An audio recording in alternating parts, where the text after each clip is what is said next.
And hello, New York Jet fans. Here's a look at the AFC East standings after 7 weeks of football.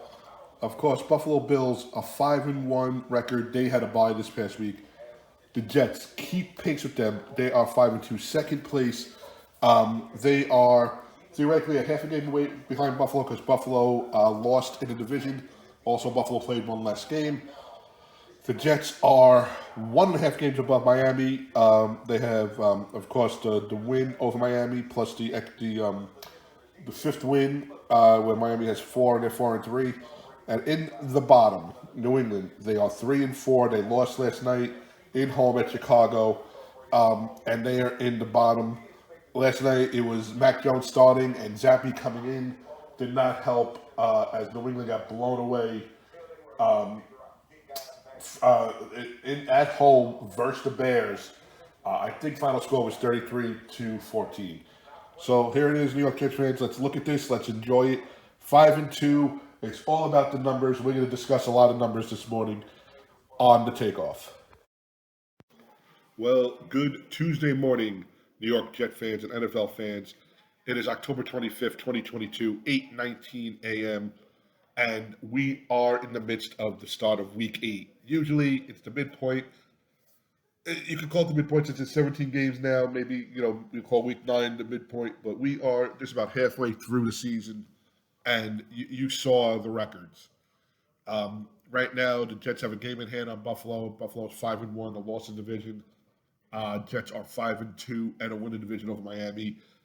Excuse me. That gives them a game and a half lead over the Dolphins, as you saw, because Dolphins are 4-3. And last night on Monday Night Football, the Bears go into Gillette and beat Mac Jones and Zappy 33-14. I'm listening to NFL Network right now, and they're talking about a quarterback controversy. Everybody's saying the same thing. It's Mac Jones's Mac Jones's job to lose. Last night, of course, Jones came back from an injury, and he did not look good. Zappy came in immediately, sparked the offense, but it was not enough. And I'm going to get into that game in a little bit because to me, and I said this last week, I've been going to high school football games, I should say, for the last 2 years following my daughter's boyfriend. And the way the Bears played last night with their quarterback reminds me of how the high school teams run it, where it's 90% run, 90% of and of those runs, a tremendous amount are quarterback keepers or RPO options. And that's just the way it looked to me last night with Justin Fields. And hey, more power to them. From what I saw, they were gaining yardage. When he went back to pass, did not look pretty, but he made passes when he had to, it looked like. But again, I didn't watch the whole game, and I was kind of sportsed out after this weekend. Um, the Yankees, for you Yankee fans out there, listen, was there a glimpse of hope? Maybe, and we'll quickly, game two, basically, Severino gives up the 3-run home run. The Yankees get 2 runs in, and that's all there is in that game. And you think if a good team like the Yankees that put up 100 wins can muster up two runs in that game, and Judge comes a foot short or less of taking the lead late in that game. Game 3, it's 2-0. Cole gets the bases loaded, and Boone comes out and takes Cole out, and then it goes to 5-0. And then at home, back and forth, the Yankees finally put some hits on the board, finally put some runs on the board, and they still can't hold on. They put up 5 runs, they lose, and they're swept by the Astros. And I want to say two things. The first thing is everybody's saying that the Yankee fans are saying we want the Astros, we want Houston. Here's the deal. Houston had already won their series against Seattle. The Yankee fans said we wanted Houston because to move on to the next series, the ALDS, you're facing Houston. So we want Houston. They couldn't say we wanted Seattle. They couldn't say we want Boston. It was we want Houston. They're the team they were going to face. So it wasn't like we asked for them and we were hoping that Houston won. As a Yankee fan, Listen, I wanted the easier way to the World Series, and Seattle even looked tough. We were not there. We could not do it. That's the first point. Second point, uh, this thing with Judge. Listen, Judge gave an exciting season, um, and to add on to a team that won 100 games. But without Judge, how many games do we win? His defense was really good. Even in the playoffs, his defense was really good. 62 home runs. To me, I know he is a subpar playoff player in his 6 years in the league. So I don't want to say it was all the pressure from the 62 home runs and going for the record, but I just think he was burnt out, and maybe that's an excuse for him. Whether they bring him back or not, to me, I don't care. I'd like to see him continue in New York, but and I always say this: it's not my money. So if he wants a quadrillion zillion dollars like Doctor Evil, give it to him if he's going to make the team better. But there are so many holes on this team that it's not just Judge. So Judge here, the team has his talent. Judge not here, maybe you could bring in three people to fill his talent for that money. But there are other plugs that have to be filled. And, if Cashman's the GM going forward, if Boone is the manager, and, I was never the analytics guy. This is this new fandangled thing for you youngsters. Um, Boone went by script. Maybe you need a change. Um, Same with Cashman. Cashman has been the GM. I think he took over completely in the early 2000s. And I think the only World Series he has under his belt as lone GM is 2009. So if he's in this league as a GM for 20 years and has one championship, it's time for a change. Yes, they have been competitive. Yes, there was the year that they left the original Yankee Stadium, ironically, that didn't make the playoffs. And then the following year, in the new Yankee Stadium, they won the World Series. Maybe they need a jump start. Um, I had mentioned on Twitter, and I know I'm going off the Jets a little bit, but I mentioned on Twitter Theo Epstein, and I got just beat up about Theo Epstein on how he ruined franchises for just a championship. And when you look at the two franchises he did it with, it's not just a championship. He did it with Boston on a team that was continuously losing to the Yankees, down 3-0 in the '04 ALCS, and comes back and wins not only the next four, but then sweeps the Cardinals and wins 8 in a row to win the World Series. He did it with Chicago, who didn't have a championship. So he brought the two most starving franchises in baseball championships um, within, I want to say, 10 years of each other, maybe even less. What has Cashman done that's better? If he can come in here, get new blood. This is not George Steinbrenner's Yankees. This is Hal Steinbrenner's Yankees. It's different, but I think there needs to be a change. And Boone, I also saw somebody say Jeter and Mattingly. I would like Mattingly on the bench as part of the coaching staff. Jeter would be nice as part of the organization, but to me, that tarnishes their reputation. Um, and I'll tell you what I mean. Jeter comes in, he is a local hero. Mattingly is the idol. He was my 80s idol, early 90s idol. I always loved Munson, Thurman Munson. But Mattingly comes here, and if it doesn't work out, you have a bad taste left in your mouth. The same thing like Mark Messier taking over for the Rangers. Um, Messier's legacy was he brought the cup here after 54 years. Joe Namath becoming, the head coach of the Jets or the GM of the coach will tarnish anything that he did for this team if he's not successful. So I like Jeter being part of the Yankee family. I say bring back a lot of the um,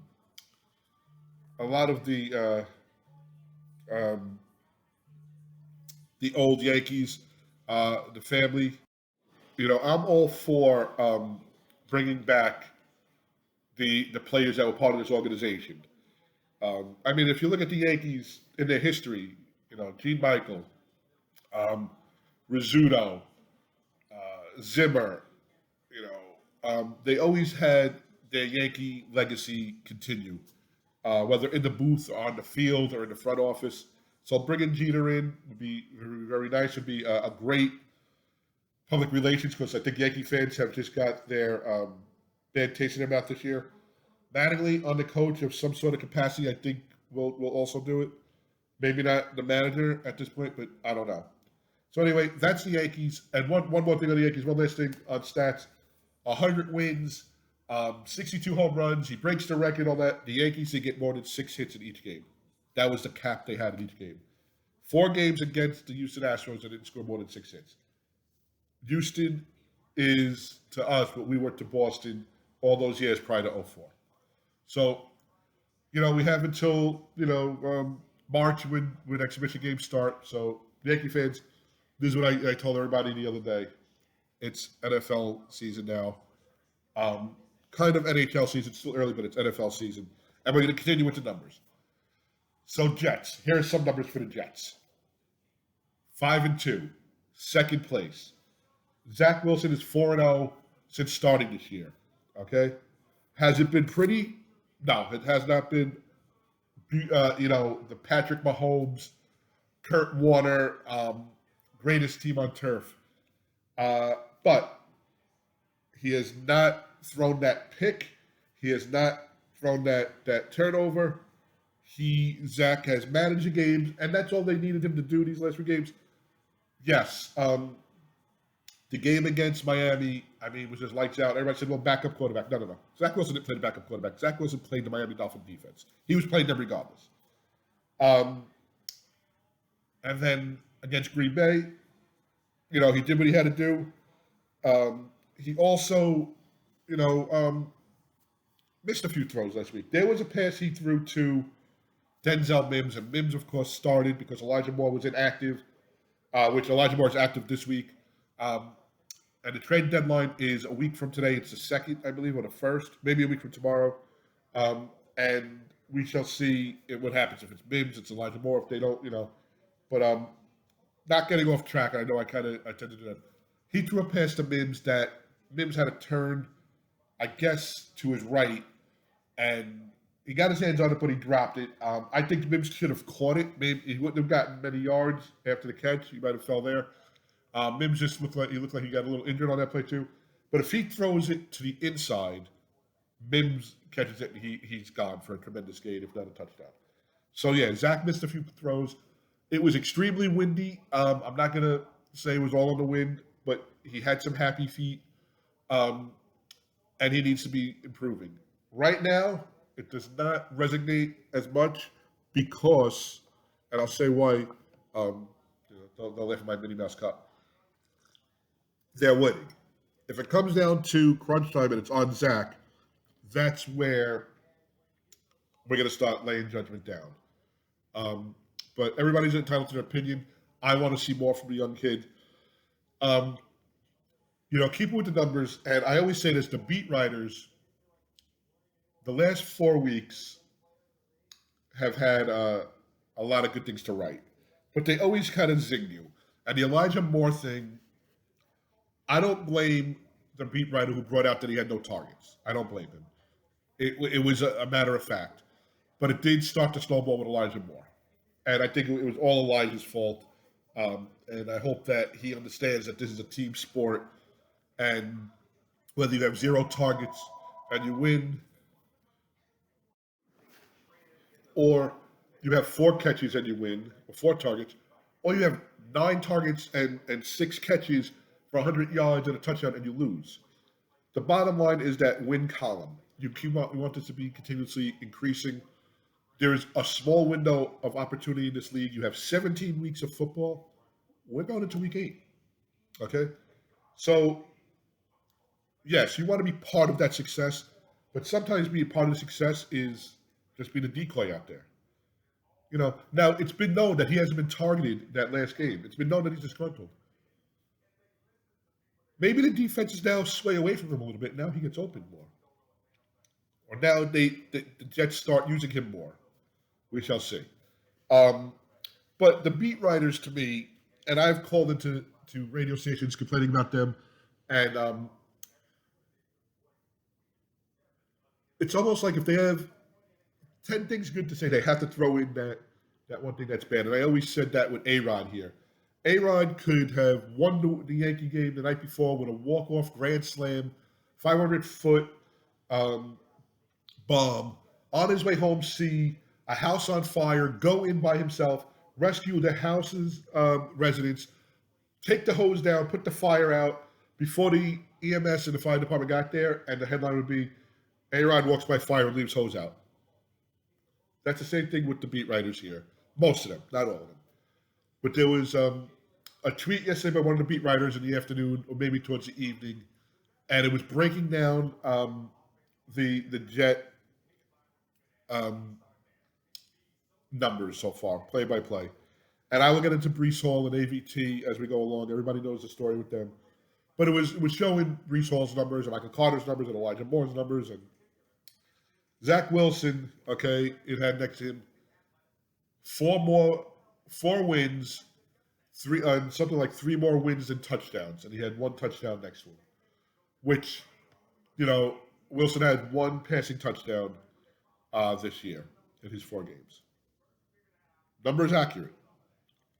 But what this, and I call him a Pulitzer Prize writing beat writer, as sarcastic as I can be, what he neglected to say is no INTs, no fumbles lost, a receiving touchdown, and a rushing touchdown as well for Zach Wilson. So give the whole story. Don't be this salty guy because, I just feel like this is, your job. You're reporting the facts. That is a fact. Report all the facts. So, yes, Zach, we need you to step up. The Jets lost 2 tremendously big playmakers this week. Brees Hall, who had 70-something yards on 4 carries, 72 yards on 4 carries, 62 on 1 for a touchdown. Left with an injury. It's an ACL, meniscus. He is done for the season. You can actually hear Coach Saleh's post-game press conference on Sunday and yesterday. Discussed. He had 463 yards on the season and 4 touchdowns for them. And I'm reading that off the TV right now. And Elijah Vera Tucker, who, I always say Klecko played 3 different positions, and he was an all-pro on that. Elijah went in and played multiple positions on the Jet offensive line this year, filling in when Becton went down, when Dwayne Brown went down, moving over. He is also a player that's boisterous on the sidelines, keeping his players in the game and keeping their minds on the game. He is gone for the season. I believe it's a pectoral tear. 2 tremendous losses. So that was tarnished after the Jet win. It really, because you're looking now, you're at 5-2. The Jets have 2 home games coming up against the Patriots, which I don't care what the Patriot record is. It's still Bill Belichick. It's still coming off a loss, and he's still playing the Jets. He can say whatever he wants. He hates the Jet organization. And I would say he hates Woody Johnson's organization. Then the Jets have at home the following week, Buffalo.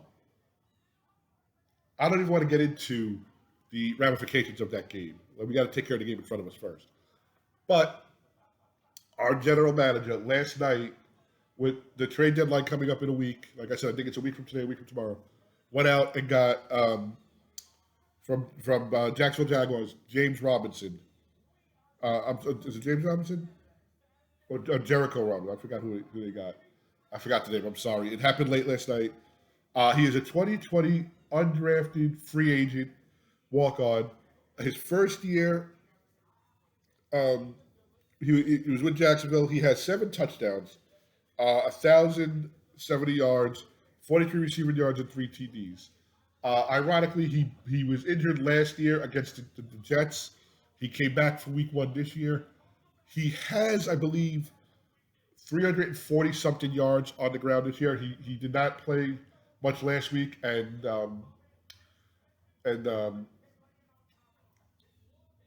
he's still producing from when he plays. Joe Douglas, we're going to call him Trader Joe. I got that off Twitter last night. Trader Joe made this move. And this shows me two things. And first, let me just say, it's a sixth round compensation pick for this running back, which is a steal.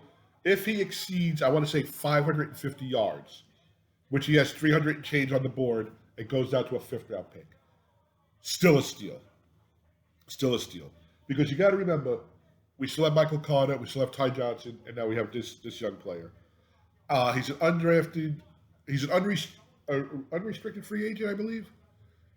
So the Jets can keep him long term if they want. I don't have all the details on it. I know it happened yesterday evening, but it was just schedule wise, I couldn't get into it. But anyway, he is to fill one of the holes. Does he replace Brees Hall the way Brees Hall would be? I don't know. It may be running back by committee. We shall see. But there's also the headline I read this morning is um, Joe Douglas may not be done yet. So who knows what is going to go on there? We got to see. But losing Brees Hall and AVT was a tremendous blow to our offense. An offense that needs a running game to help Zach, an offense that needs to keep Zach upright and no dancing happy feet took a blow. What I liked about this, the Jets are 5-2. Okay, and I'll keep saying that Jets are 5-2. I mean, ridiculous. I mean, I had them at, and I'm going to say what I had them at right now. I had them at 2-5. Okay, the Jets are 5-2. The GM Joe Douglas and Coach Saleh are in on this team. They could have said, "All right, Brees Hall went down. Next man up. Let's go. We have Michael Carter, Ty Johnson." And I have a lot of. I'm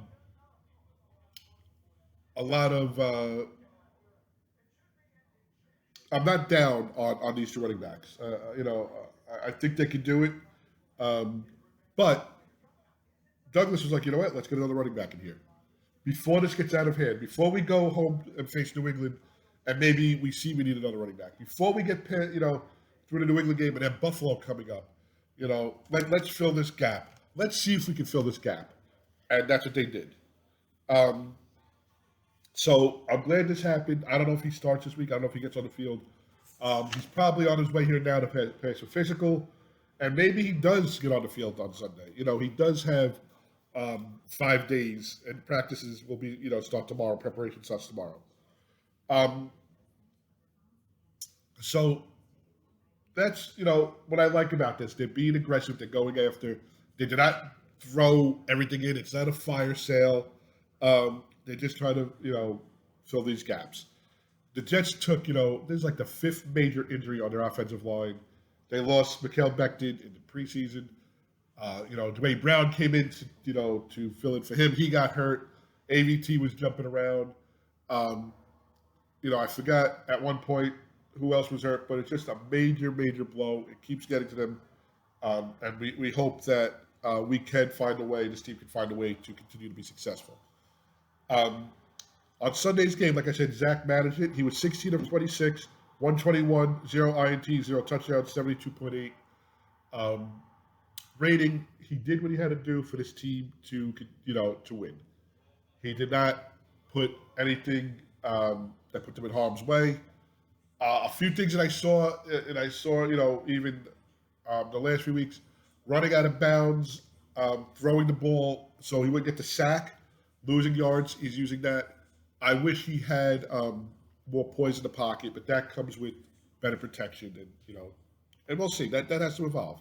I'm not the guy that's going to say we blew a pick on this kid. He just completed, I believe, his 17th or 18th start. So take it for that. That's over 2 years. It doesn't get much easier. I'm looking at the schedule, and I'm not going to say win, loss. I have that written down. I tell you that every week when I do. But the Jets have home versus New England on Sunday, which I think is going to be a great game. It's supposed to be like 64 degrees, no rain or whatever. The New England coming off a loss. They're going to be ready. New England fans do travel well, so we're going to have New England fans there. But this is a division game. The Jets looking to increase their productivity in the division and take more steps away from the teams behind them or below them, Miami and New England, and move up closer to Buffalo. And guess who's up the following week? That's Buffalo. So the Jets will have New England and Buffalo, and then a bye, which I think comes in at a great time. Usually, my father would say, "Why they give this bye too early? Why they give this bye too?" Week 10 on a 17-year season, the bye is there. They then go to New England. Now, on 11/20 in New England, you can have that misty, cold, rainy, what have you. Then they're home for Chicago. Now, to me, Chicago, the whole team is Justin Fields. And this Jet defense has been playing well. And I know I didn't say much about them, but they did play well against Matt Rippon on Sunday, giving up just a touchdown. And, of course, they missed the extra point. I think it was just a touchdown. And maybe a touchdown and a field goal. I think it was 17-9, yes. I'm sorry. It feels like the game was so far away, so long ago. But, they're at Chicago, then they're at Minnesota, and then they're at Buffalo. So there are games coming up that are – every game is tough. You play NFL teams. But games where you look at and you say, okay, they match up well. Now, I'm going to be honest with you. I thought the Jets were playing Russell Wilson on Sunday, and I still had them winning. I had them winning outright, even without getting the point, and then they were favored, I think, giving a point and a half. When they said Matt Rippon was starting, I was like, Jet defense is going to have their fork and knife out. They're ready to go out and hunt, and they held him, and he played like the backup that he is, and nothing against him. He is a backup, but I thought the game went to the final play, before victory formation. Shouldn't have been that close, but hey, it's a W. So you always look at what they can match up good and well against, and the next few games are tough ones. New England, Buffalo. These are the teams you need to beat.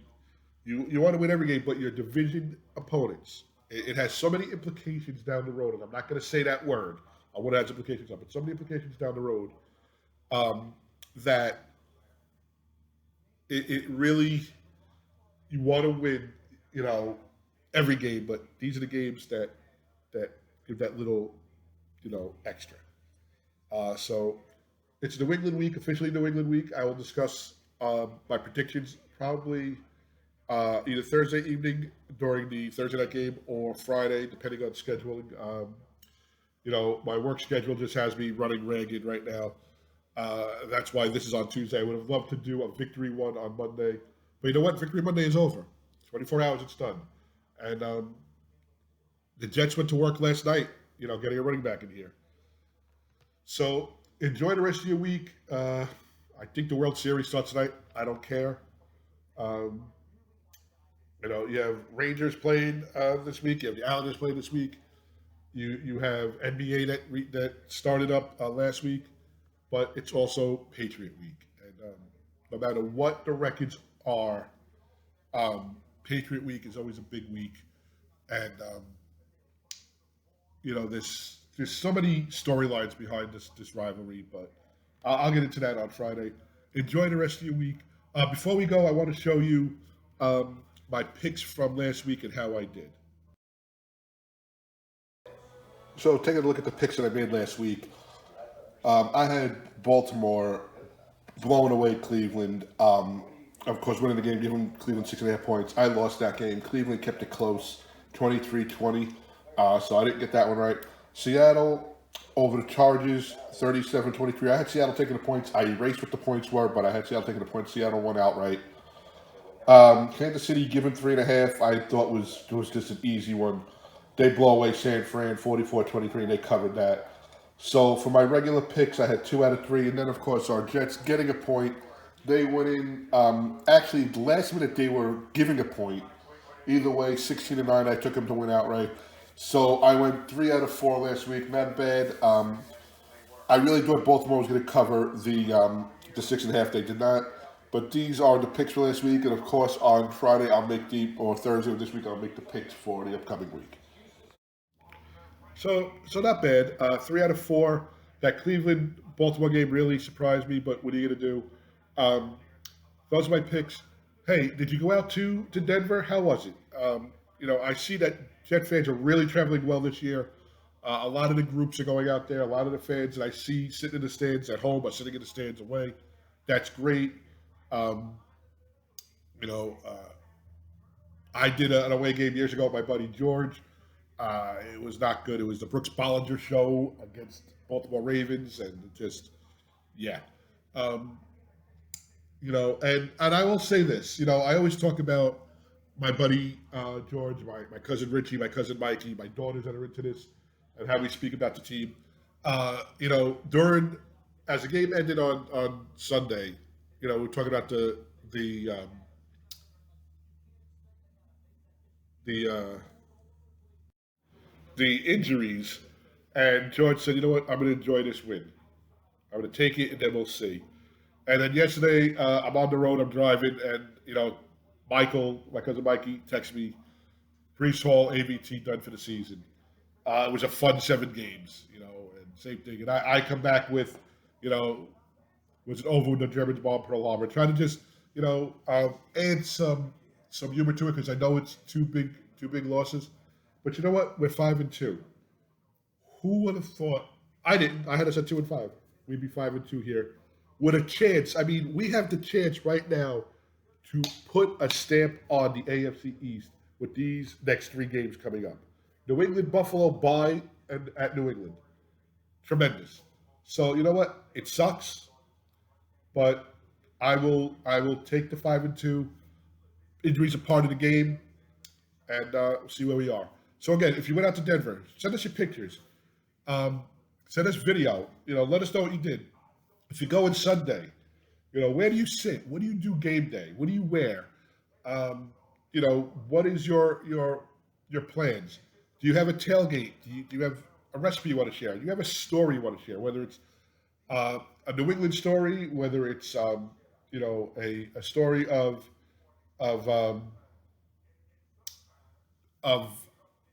memory you have with a family member. And I'm going to say this.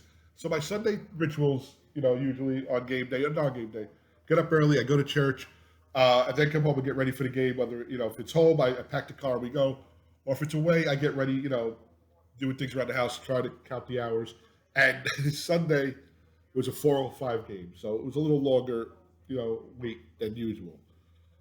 All of you who follow me know that I lost my father on New Year's Day last year. And, he was the person who brought me into the love of football and for the love of Jets. And we attended hundreds of games together in person. And then we attended, I'd go to his house to watch a game. Sometimes he'd come to my house. The last few years, we actually, shared a house. We lived together with my parents and my family. Um, and I was driving from church. I was like, you know what? I'm going to go visit Pop. I'm going to go to the cemetery and just step in. Haven't been there in a couple of weeks. And I'm listening to the radio, and Nick Contos, who I hope is on Twitter because I want to tweet this out to him, was doing his picks. He does his picks for the week, with the spread, and he tells you this whole thing. And he was speaking of, he lost his father. His father would have been, I believe, 71 or 72. And he was talking about memories, sports memories with his dad, and how him and his father jumping up and down after Matt Barr kicked the field goal in the January '91 NFC Championship game and beat San Fran to send him to the Super Bowl against the Bills, and how him and his father jumping up and down. You can still remember hugging when Norwood went wide left with the field goal and the Giants won. And he said, my father would be saying how bad the Yankees have been, and he'd be pissed off about that. And as I'm driving to the cemetery, it just kind of, you always have these memories, but I can remember sitting there, and my father was the most pessimistic fan. The joke would be the Jets lost the coin toss, it's time to go, they're going to lose the game. But we would discuss the games on the way home. We would discuss the games going there. The week of, we talk about what the reporting, and I got there yesterday, and I'm talking to him, and I said they're 4-2, and big games coming up. I hope you're enjoying it from up there, because I know you would be enjoying it from down here, even though you'd probably be saying this quarterback's no good, and oh, we stink, and this coach, but in his heart, he'd be rooting for them, and it's just these things that some of these things that you miss and you look back at. And I can remember going those years that they were very slim. The winning was very slim. We started going. Bruce Kozlik was our coach. We had just come off a wild card appearance the year before and lost in Houston, and we went 4-12 the following year. Dennis Bird got injured. Kenny O'Brien took over for Brownie Nagel. Brownie Nagel took over for Kenny O'Brien. The following year, Boomer comes in. And we go into Houston with a chance to go to the playoffs, and that's the Buddy Ryan, Kevin Kilbride punch on the sideline, and we lose that game. And you have those 3 years, where it's Pete Carroll and the Spike game, and you go through the coat tight 2 years where it was just going to the game was just going to the game. We didn't expect anything, and then Parcells comes in, and we just missed the playoffs. And then '98, they win the AFC East, and he is sick as a dog. The week after they win the AFC East in Buffalo, he's sick as a dog. He always had lung issues, bronchitis. So I went to the last home game. It was against the Patriots, and the AFC East championship shirts and hats are sold out. And I'm like, all right, And of course, the Jets going to buy, and he's still sick for the Jet home game against Jacksonville. I was like, all right, Pop, I'll take my girlfriend, I'll take Joy, who's my wife now, and he's like, what are you kidding me? I'm going. When's the next time we're gonna have a home playoff game? And sick it all, and it was a cold January day against Jacksonville.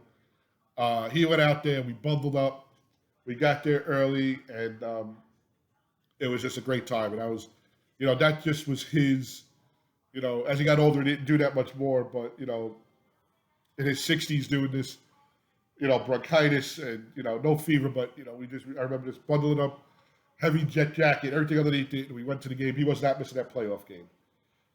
So, just thinking about that, the memories and what Nick Contos was saying, just brings it back. So I don't want to leave on a morbid thing. There was a happy memories. But we ought to take off. And it's stories like that we want to hear, pictures we want to see. Email us at thejets_takeoff@gmail.com. Follow us on Twitter at the Jets Takeoff is our Twitter handle. We are, of course, on YouTube. Subscribe to this video. I try to do at least 2 a week.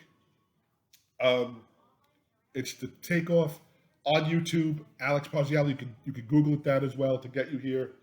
I retweet this out, retweet it to your friends. The link, and you can subscribe, you can watch it, or we're on Facebook at the Takeoff. So have a wonderful rest of your week. Have a safe rest of your week. Have a healthy, safe rest of your week. Have a blessed, safe rest of your week. A blessed, safe rest of your week. Whatever you say. Let's see if Joe Douglas fills some more, holes, and see what goes on before Sunday. And like I said, I will speak to everybody prior to that with my predictions for the upcoming week. Take care and have a great day.